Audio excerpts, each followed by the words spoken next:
I'll just check your attendance. Okay, let me just close this one.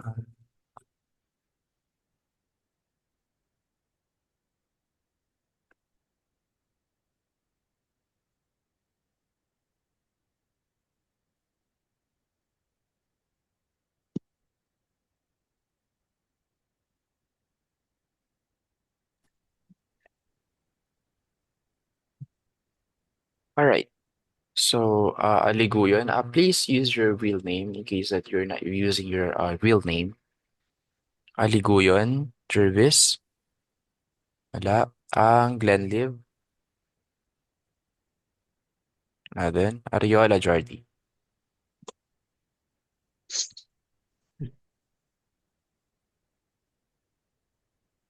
Hindi naman siya nagsalita. Okay. Anyway, Ariola is here. So, para makita niyo yung screen ko. Yan.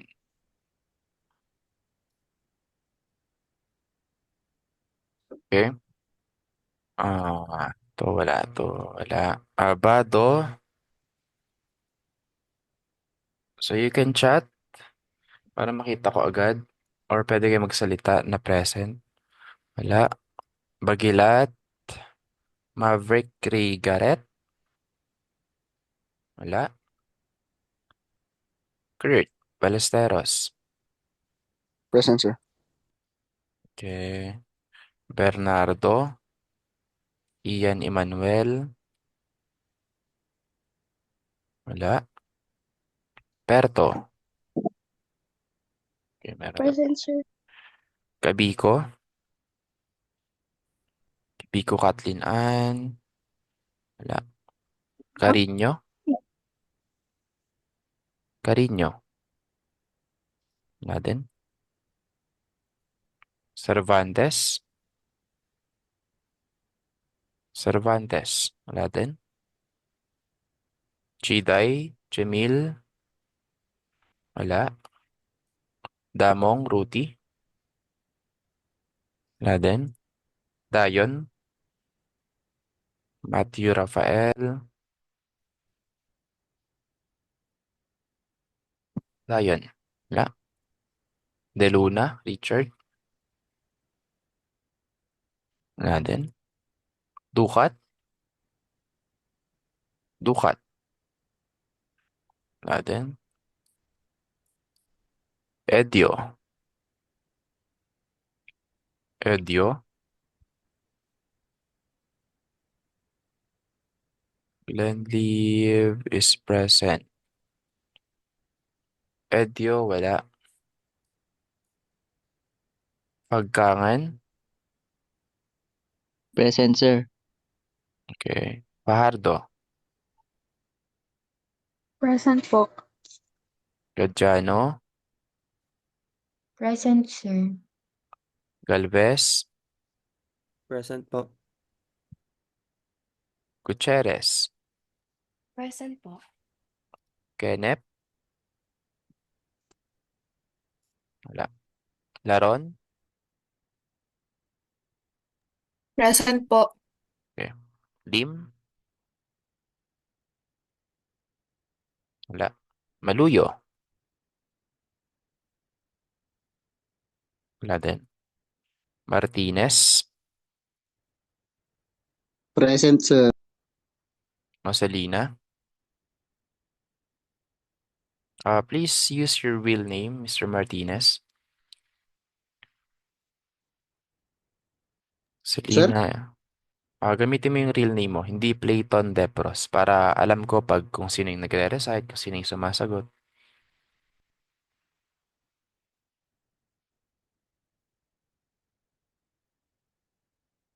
Fontanyosa. Wala. Porcincula. And then, Rakino. Wala din. Rosete. Wala. Sagudin. At Sawadan. Tamiging, Present, sir. Vilya, Present, sir. pindot ng pusa ko yung button. Kaya lang ha. Alright, balik tayo dito. Vilya is present, right? Ilarde. Present po. Okay. So, Sawadan, Sagudin, Rosete, Aquino, Porcincola, Pontañoso, Marcelina, Maluyo, Sir Lim, Aquino, sir, present. Aquino is present. Okay, Maluyo, Lim, Sir Kenneth, Maloy is present po. Yung Kenneth, Sir, sir. De Luna is present po. Sir and Bernardo, present po. Sir Cabico, present. Gabico present. Sino pa yon? Sir Cervantes po. Sir, Bernardo, De Cervantes sir. Luna pa po. de Luna. Sawadan present po.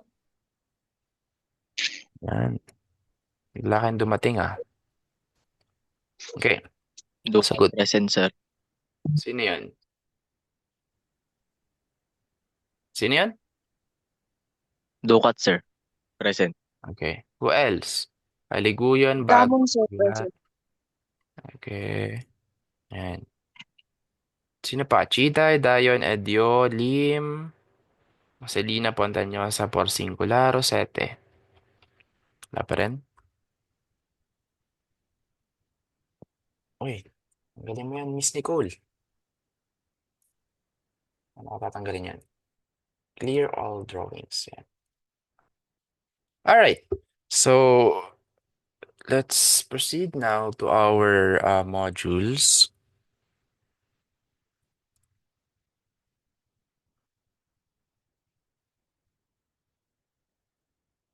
Susulat si Miss Nicole. Si Miss Nicole to, no? Galing ko, ha? So, hindi pa natin nasagutan or di ko pa naipakita yung answer dito sa sheet work number 3, tama? Yes, sir. Okay.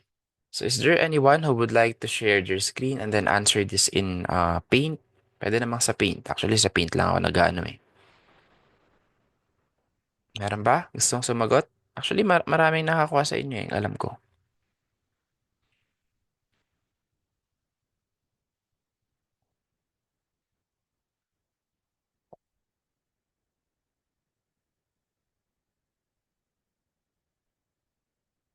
Wala. Sige, ako na lang. Where is my Paint? Paint. Alright, so this is the given. So, maybe we can check from the start, from power, exponential, logarithmic, ang ganyan. So, kung power formula muna tayo, again, just i-recall. It's u raised to n du. Tama? So, actually, parang gagana yung power formula at first.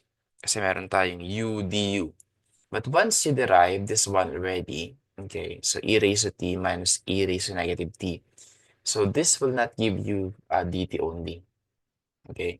Since dito pa lang, dalawang expression na eh. So, power formula is not applicable. While the exponential function, we have e raised to n, e raised to u, du. So, dito naman, ang dinederive natin is the exponent. And then, ang exponent lang natin is 2.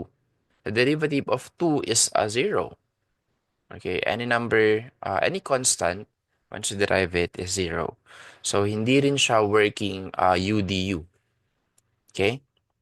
So, exponential is not also applicable.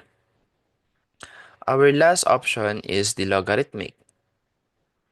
Okay, which is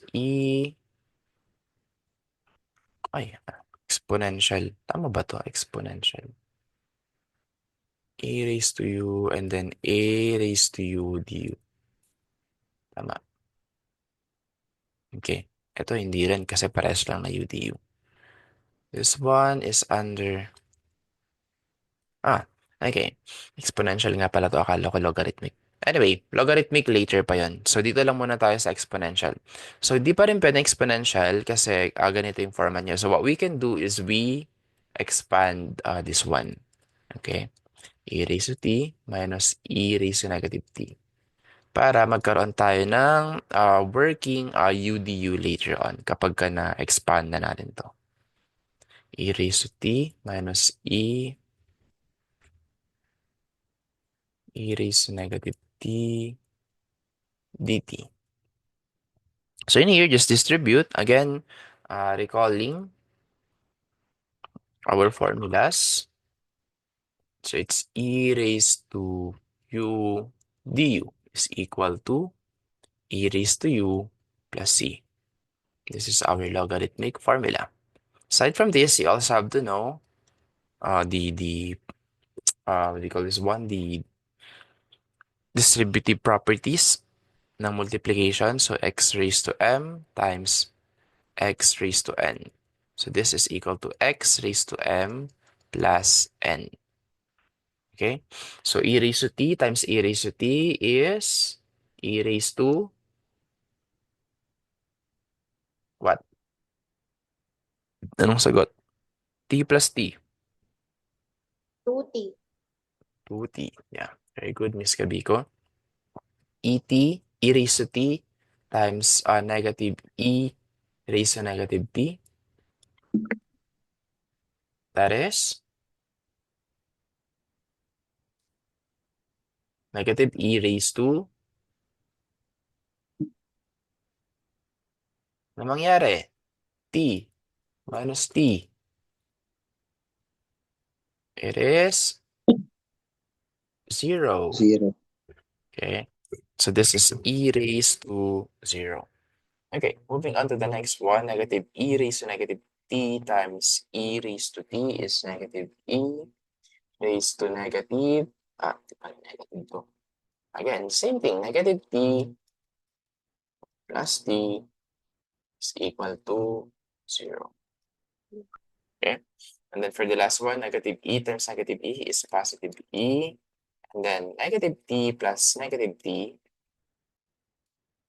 is negative 2t and dt.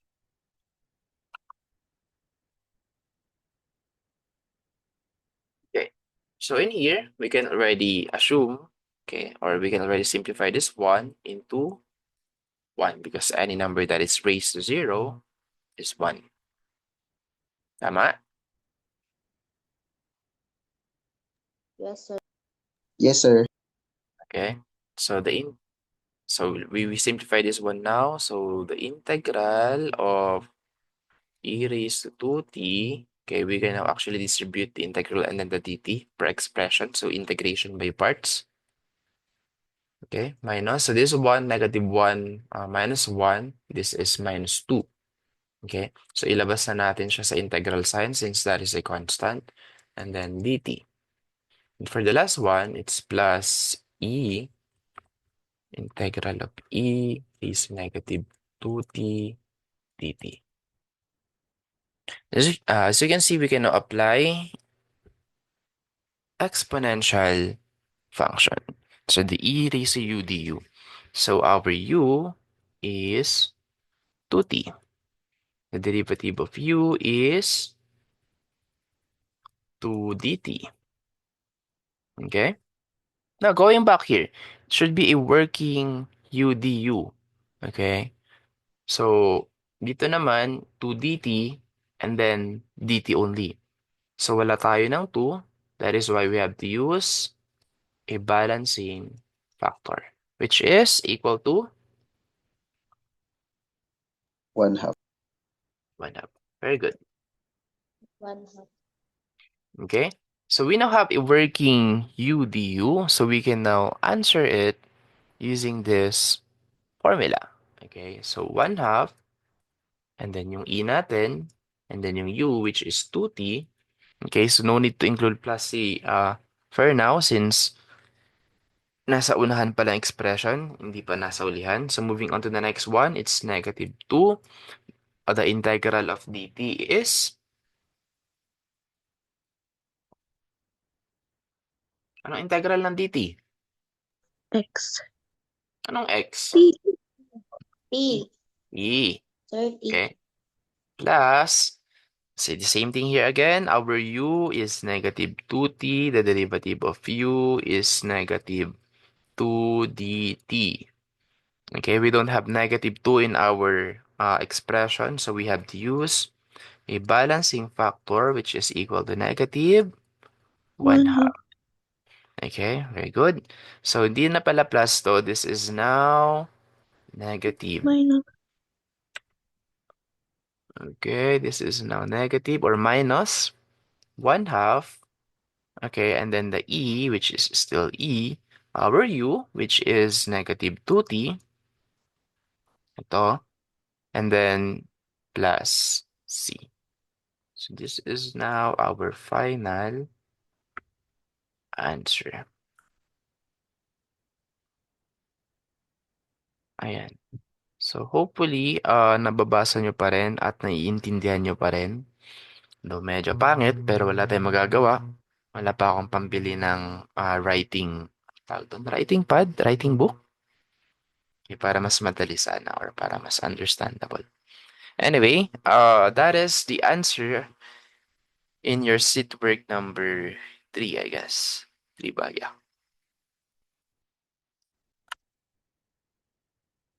So are we clear so far? Any questions, clarification?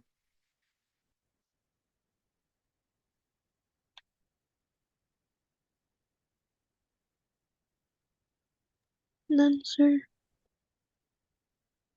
Okay, so if there are no more questions, then I guess we can now proceed to the next module. Okay, so just some review, okay, before we proceed to our next module. So all of the components of the formula for exponential functions must be present before you use the formula. If not, a balancing factor, BF, must be introduced. Second, balancing factors must be constants. Functions such as variables or terms cannot be used as balancing factor. Okay? So in other words, kapag may variable na hindi natin, hindi natin pwedeng, I mean, parang nandun na siya, pag dinerive natin, hindi na natin pwedeng tanggalin yun. Meaning, mali yung combination ng u, du natin. Okay? Ang pwede lang masolve ng balancing factor is if it's a number. Okay, so number lang. 1/3 or 3, negative 1/3, negative 1/2, mga ganun. Pero kapag may x, ika-cancel natin yung x using a balancing factor, it's not possible. Like 1 over x or 1 over 3x, it is not possible. Last, one of the two formulas will be used depending on the base. So if our base is constant, say a number, 1, 2, 3, and so on and so forth, so we can use the a, yung a raised to u, the u is equal to a raised to u over ln of a plus c. So yung isa mas madali. If your base is e, okay, then this one is equal to e raised to u plus c. So medyo effortless yung isa. Okay, so that's it for the unit 3. So let us proceed now to the next module, which is the logarithmic function. So I already published this one, so you can already see this one and you can have your own copy. So here are the learning outcomes under the logarithmic function. So in this unit, we'll be able to familiarize the process of integrating logarithmic functions. And then we'll be able to integrate problems with logarithmic function. Check ko lang kung ilang minutes pa tayo.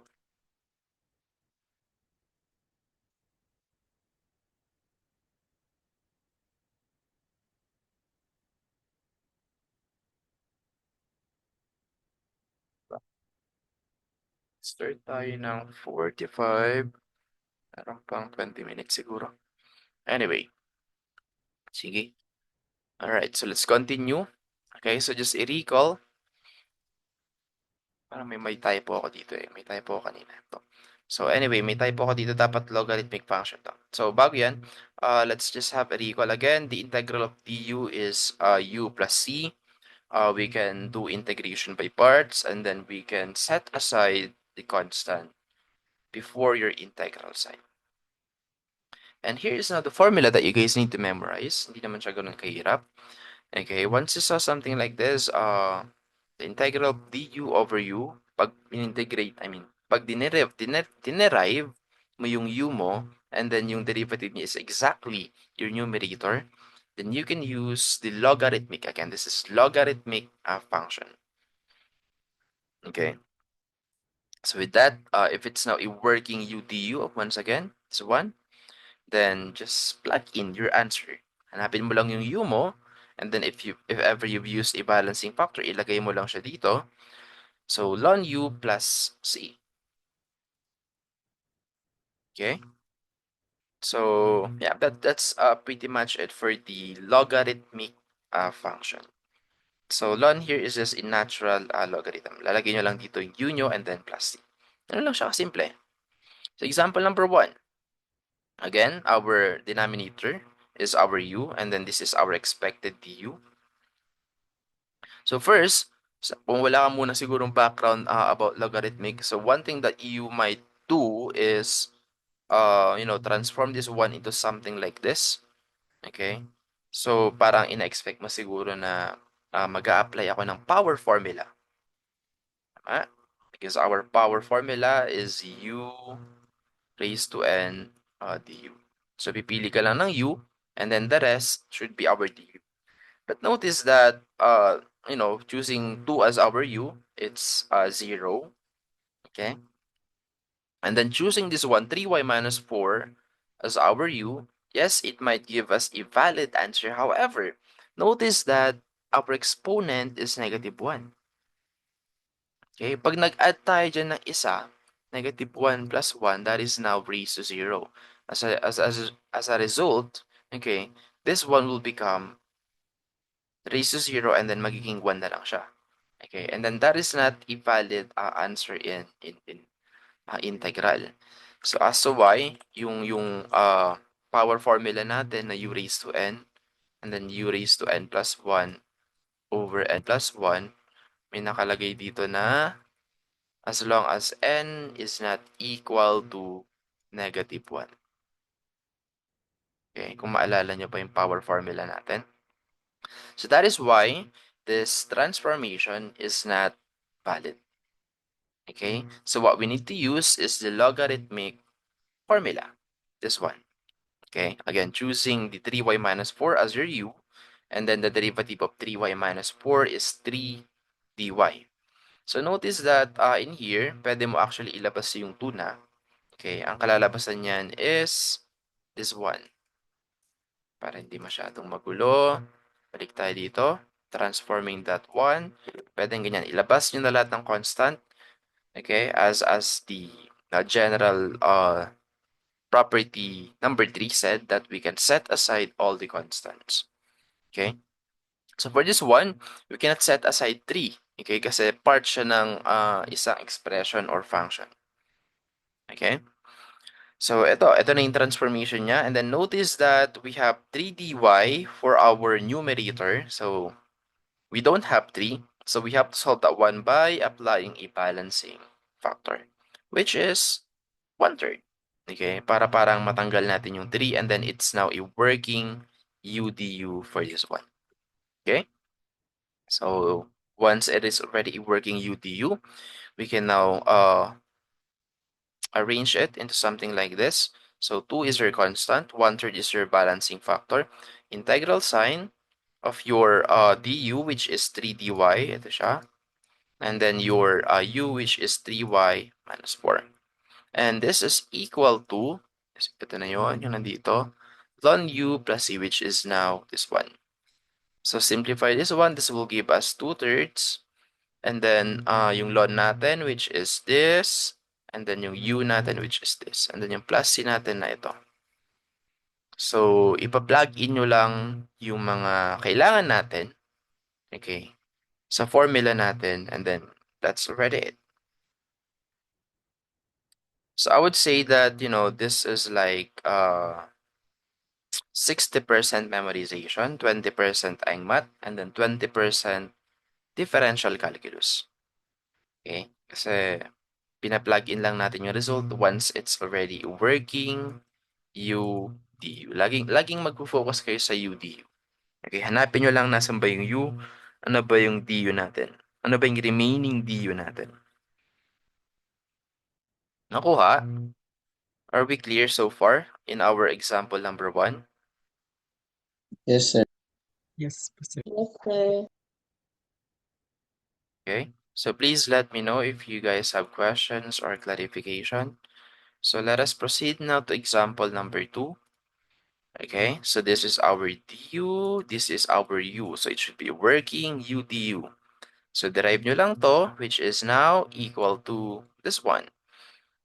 Okay, x squared minus 5x plus 3, the derivative of x squared is 2x, the derivative of negative 5x is negative 5.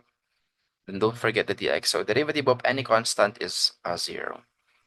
Okay, so the derivative is 2x minus 5. And as you can see, it is the same as it is exactly in our numerator or in our du. So there's no need to use a balancing factor. So once it's already a working UDU, diretso na kagad kayo dito. Ano ba yung ln natin? Or ln, still ln. Ano ba yung u natin? It's x squared minus 5x plus 3. And then, the plus c. So 10 minutes na lang. Okay. Alright. So are we clear so far in our example number 2?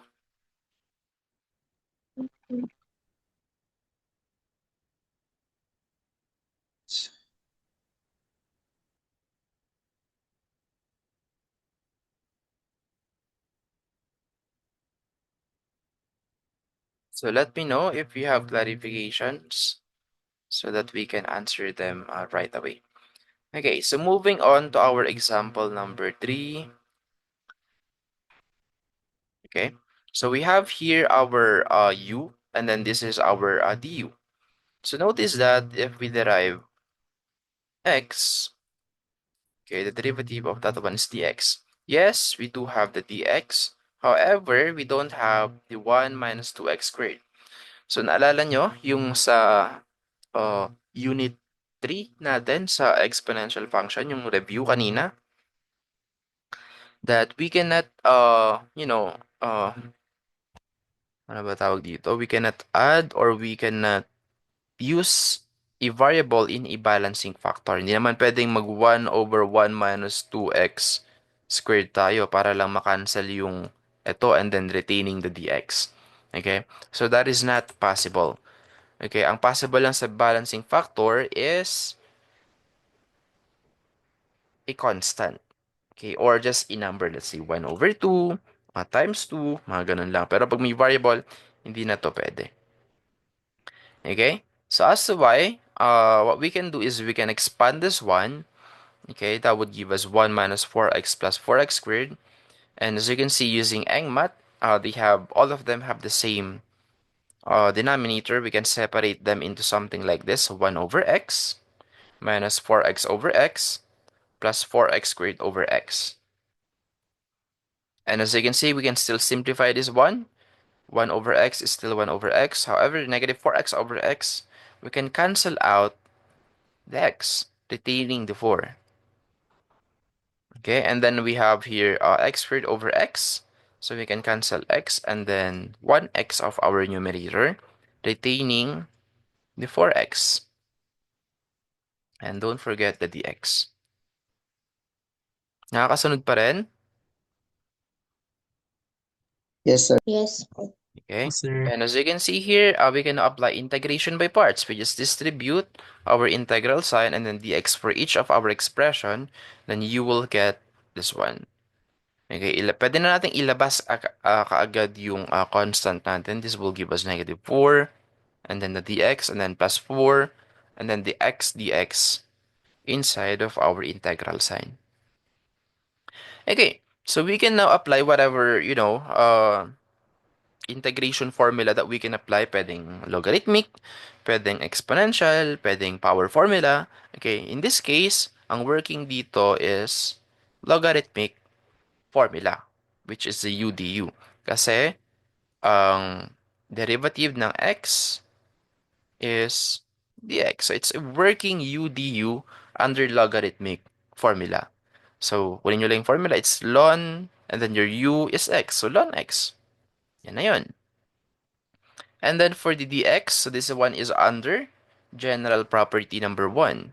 Okay, derivative, the integral of u is u plus c. But since this one is the second term, okay, hindi pa naman siya yung last, so it's just simply u. Okay, for this case, it's integral of dx is equal to x. So yung x natin is nandito, just multiply it to your constant, that would give us negative 4x. Or the last one, this one can be solved using power formula, the u raised to n du. Okay, so it's u raised to n plus 1 over n plus 1. Okay, so again, it's working u du. Okay, derivative of u is the u, derivative of x is dx. Okay, and then by default, this one has in a power on exponent of 1.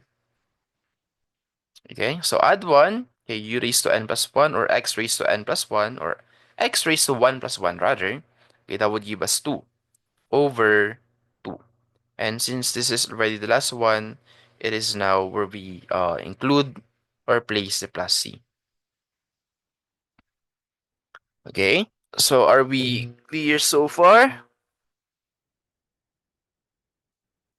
Yes, sir. And then we simplify further, and this would become 2, and then ito na yun. Okay, so this is now our final answer. Okay, so I hope we are clear in example number 3. So let me know kung may question kayo. For the example number 4, this is actually your seat break number 4. So you can do this one as early as of now. And then, submit nyo na lang siguro sa akin next week, Tuesday. Okay? Kasi, next week, Monday, we are going to have a quiz in exponential function. Okay? So, you have 3 days review 1, 2. Yeah, parang 3 days or 4 days. Kasama man ngayon. Okay, so review exponential function since we are going to have a quiz on Monday, next week Monday. Tuesday, submit nyo itong example number 4. Okay, I'll consider this one as is it work since nakita nyo na rin lang. Okay, okay lang yun. It's not considered as assignment. Mas mataas ang points ng, di pala. Parehas lang ang points ng assignment and then as it work. Okay. So, yung mas malaking points is yung quiz natin. Okay? So, just finish this one today or until tomorrow or until before Monday. Or until before, yeah, tama, until before Monday. Hindi pala, until before Tuesday. Kasi Tuesday nyo nga pala isasubmit to. Okay? So, for now, I will stop our meeting since meron na lang tayong 2 minutes. Okay? And just wait for the second link. I-announce ko na lang din so that you guys could rejoin and then we'll continue this one and then be able to finish the logarithmic function today. Okay, so may mga dumating ba na bago?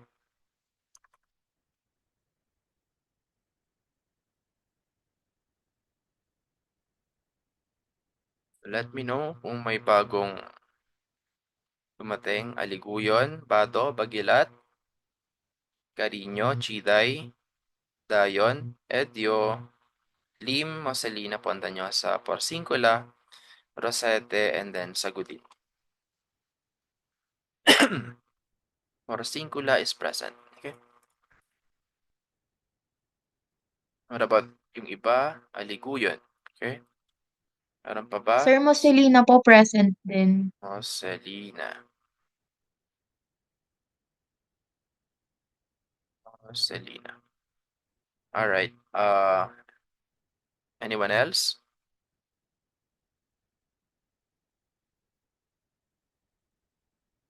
Iron, Carl, sino to? Pontañosa. Pontañosa. Ayan. Okay. All right. Sige. Stop ko